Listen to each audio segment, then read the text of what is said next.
Hello friends, आज का topic है 1848 the revolutions of the liberals. ये हम फ्रांस से बात शुरू करते हैं जब फूड क्राइसिस थे, अनएम्प्लॉयमेंट इतने हद तक बढ़ गई थी।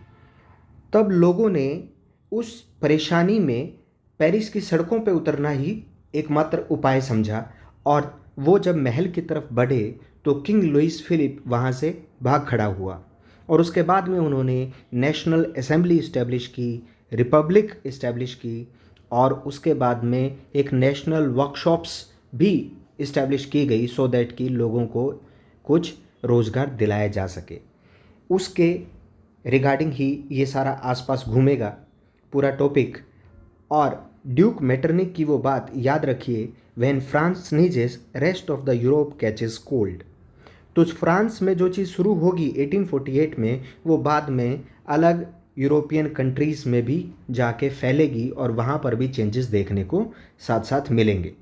जैसे पुअर, अनएम्प्लॉयमेंट वाले लोग या स्टार्विंग पीजेंट्स, वर्कर्स, ये सभी जब रिवोल्ट्स कर रहे थे तो उनके साथ में ही एजुकेटेड मिडिल क्लास वाले लोग भी आए हैं। ये न केवल फ्रांस, मैनी यूरोपियन कंट्रीज़ में यही चीज़ें देखने को मिल रही थी।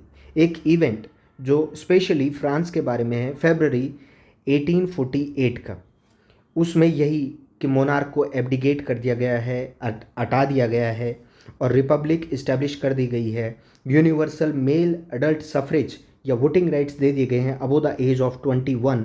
ये सब हमने अभी तक देखा था। इसी चीज़ को देखते हुए अदर पार्ट ऑफ यूरोप में भी ये चीज़ें शुरू हो जाती हैं, जैसे जर्मनी, इटली, पोलैंड और ऑस्ट्रो हंगेरियन एम्पायर, जहाँ पर इंडिपेंडेंट नेशन स्टेट्स ही अभी तक एग्जिस्ट नहीं कर रहे होते हैं।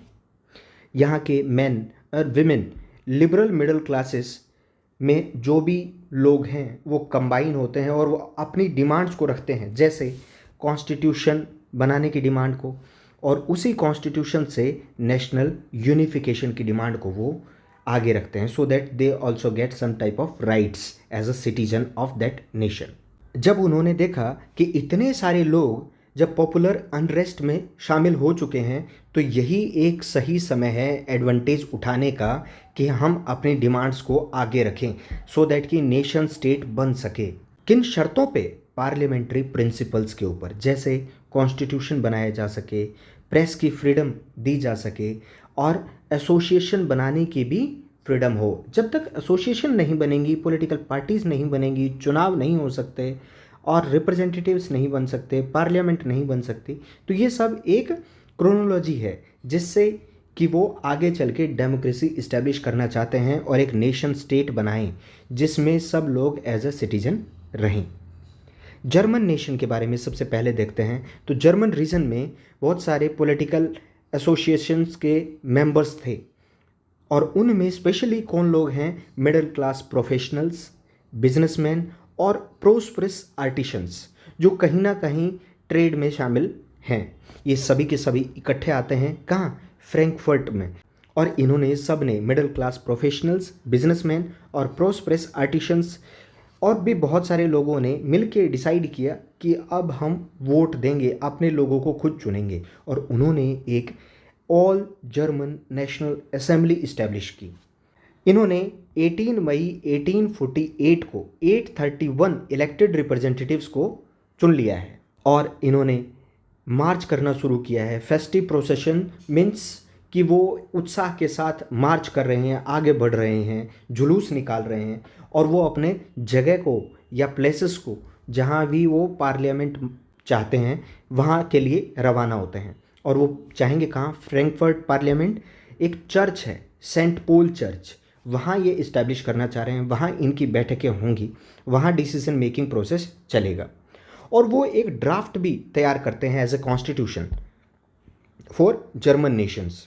उन्होंने ये भी कहा कि मोनार्क को हम एज अ पार्लियामेंट का सब्जेक्ट मान के चलेंगे और वो कॉन्स्टिट्यूशन के अंडर में रह के ही काम करेगा। डेपुटीज़ जो भी वहाँ के मेंबर्स थे उन्होंने क्राउन ऑफर किया किंग को और कहा कि पर कुछ टर्म्स हैं टर्म्स और कंडीशंस के साथ ही आपको ये सब मिल सकता है।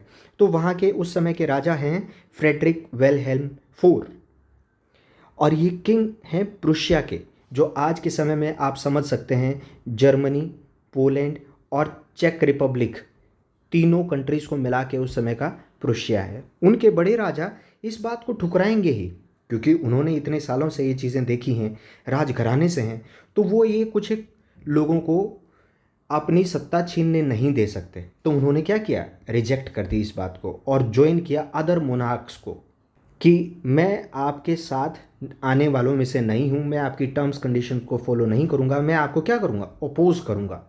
जो भी इलेक्टेड असेंबली आपने 831 लोगों को चुना है, सेंट पॉल चर्च में आप पार्लियामेंट बोलते हैं, फ्रैंकफर्ट पार्लियामेंट, मैं उसकी बात नहीं मानता हूँ। जब अपोज कर रहा है तो वो दूसरे मोनार्क्स के साथ जाके मिलता है, और समझिए कि आर्टिशंस, मिडिल क्लास वाले लोग या बिजनेसमैन आके मिलेंगे तो वो एक अलग सोसाइटी बन जाती है। एरिस्टोक्रेसी जो नोबेलिटी है, या फिर जो मिलिट्री जो राजा के साथ हैं, वो तो राजा के साथ ही रहेंगे, और ये राजा, एरिस्टोक्रेसी, मिलिट्री मिल के क्या हो जाएगी, स्ट्रोंगर बन जाएगी, और वो इतने स्ट्रोंगर हो जाएंगे कि सारे इकोनॉमिक रिसोर्सेज उनकी तरफ झुकाव में आ जाएंगे। इसी वजह से जो और बाकी लोग बचे हुए हैं वो पार्लियामेंट को चलाएंगे, बट धीरे धीरे सोशल बेसिस जो उसको मानने वाले लोगों की गिनती है वो धीरे धीरे कम होती चली जाएगी। स्लोली ब्रेक डाउन आपको देखने को मिलेगा फ्रैंकफर्ट पार्लियामेंट का। पार्लियामेंट जो कि मिडिल क्लास ही डोमिनेट कर रही थी, उन्होंने जब उनके पास इतने सारे फाइनेंशियल रिसोर्सेस, इकोनॉमिक रिसोर्सेस नहीं होंगे तो वो लोगों की, वर्कर्स, आर्टिशंस की डिमांड को फुलफिल नहीं कर पाएंगे, क्योंकि इकोनॉमिक रिसोर्सेज नहीं होंगे तो वो उनको एम्प्लॉयमेंट कैसे देंगे, और एम्प्लॉयमेंट की वजह से ही तो सारा रिवोल्यूशन हुआ था। तो देखते ही देखते ये बिखरने लगते हैं। वर्कर्स और आर्टिशंस की डिमांड पूरी ना की जाने पे ये लोग रेसिस्ट करना शुरू कर देते हैं, और कॉन्सिक्वेंटली क्या होता है, सारा सपोर्ट लूज कर जाती है फ्रैंकफर्ट पार्लियामेंट, और एंड में इसी के ट्रूप्स आ जाते हैं, जो मिलिट्री के ट्रूप्स हैं, असेंबली को फोर्सफुली डिस्बैंड कर दिया जाता है। दोबारा से एक बार हम मोनार्की रूल देखेंगे, बट उस पर भी जाएंगे हम। पहले महिलाओं का या विमेन का पार्टिसिपेशन, कंट्रीब्यूशन देखते हैं कि इस सारे रिवोल्यूशन में क्या रहता है। लिबरल मूवमेंट की जब बात करते हैं तो पॉलिटिकल राइट्स विमेन के बहुत एक कंट्रोवर्शियल मैटर हो जाता है। Political rights, right to vote और to be elected. Large number of women participated actively over the years. उन्होंने बहुत बढ़ चढ़ के हिस्सा लिया था, जैसे पॉलिटिकल एसोसिएशंस बनाई थी, न्यूज़पेपर्स फाउंड किए थे, और पॉलिटिकल मीटिंग्स में या डेमोन्स्ट्रेशन, धरना प्रदर्शन में आगे बढ़ के रिलीज में भी उन्होंने हिस्सा लिया था। उसके बावजूद भी उनको मना कर दिए गए सफरेज राइट्स या वोटिंग राइट्स। जब असेंबली इलेक्शंस हो रहे थे, जब 831 असेंबली के मेंबर्स को चुना गया था, तब वोटिंग राइट्स महिलाओं को नहीं दिए गए थे। फ्रैंकफर्ट पार्लियामेंट बना दी गई, कहाँ बनी है, सेंट पॉल चर्च में, और जहाँ पर आप ये पिक्चर आपको आपकी बुक में शो है फिगर नंबर 10 के रूप में, the Frankfurt parliament in the church of Saint Paul, और जहाँ पर ऑब्जर्वर्स के रूप में विजिटर गैलरी में विमेन को बैठाया गया है, और यहाँ पर नीचे भी लिखा गया है, notice the women in the upper left gallery. यह वो जगह है जहाँ इनको बैठाया गया है एज ए विजिटर, कि आप सिर्फ देखिए कि कैसे सारा कुछ हो रहा है, जबकि इनका हिस्सा पूरा बनता है पार्लियामेंट के पावर के रूप में, बट उनको मिला कुछ भी नहीं। फिर से वहीं लौटते हैं, कंजर्वेटिव फोर्सेस जैसे ही इस्टेब्लिश अपने आप को वहाँ सत्ता में कर लेती हैं, तो वो ये सोचते हैं कि लिबरल मूवमेंट्स को अब सप्रेस किया जा सकता है, या उन्होंने कर भी दिया था 1848 में। बट ओल्डर ऑर्डर अब रिस्टोर करना बहुत ही मुश्किल है। अब वैसी चीज़ें इस्टेब्लिश नहीं की जा सकती हैं, क्योंकि लेवल बहुत बढ़ चुका है, बार बार सत्ता का परिवर्तन देखने को मिल रहा है। तो मोनार्क्स ने अब ये रियलाइज़ करना शुरू कर दिया था कि ये साइकिल ऑफ रिवोल्यूशन या रिप्रेशन अब हमें एंड करनी पड़ेगी, और एंड तभी हो सकती है जब हम इनको कुछ कंसेशंस दे दें, कुछ रियायतें दे दें, कुछ छूट दे दें, तभी ये सारा कुछ संभव हो सकता है। किसको? लिबरल नेशनलिस्ट रिवोल्यूशनरीज को ये सारी कुछ चीज़ें मिलेंगी तो ही वो अब संघर्ष करने से, रिवोल्यूशन करने से रुक पाएंगे। कुछ एक साल बीते हैं 1848 के बाद में, जब ऑटोक्रेटिक मोनार्कीज ने सेंट्रल और ईस्टर्न यूरोप में चेंजेस इंट्रोड्यूस करना शुरू कर दिए हैं, जो कि पहले ही 1815 के पहले जब कंजर्वेटिव रिजीम आई थी, उससे पहले जब नेपोलियन का रूल था तब वेस्टर्न यूरोप में हुआ करते थे। जैसे सर्फडम नहीं था, फ्यूडल लॉर्ड्स नहीं थे, वेट्स एंड मेजर्स थे, लोगों के पास इक्वलिटी राइट्स थे, सभी को in the front of law सबको इक्वल ट्रीट किया जाता था, सबको प्राइवेट प्रॉपर्टी का अधिकार दिया था। तो वो सारी चीज़ें थी, वो अब दोबारा से री इंट्रोड्यूस सेंट्रल और ईस्टर्न यूरोप में किए जाने की ये कोशिश करेंगे। जैसे सर्फडम और बॉन्डेड लेबर को इन्होंने फिनिश किया है। और कहाँ? हैब्सबर्ग डोमिनियंस जो भी थे उनमें और रशिया में।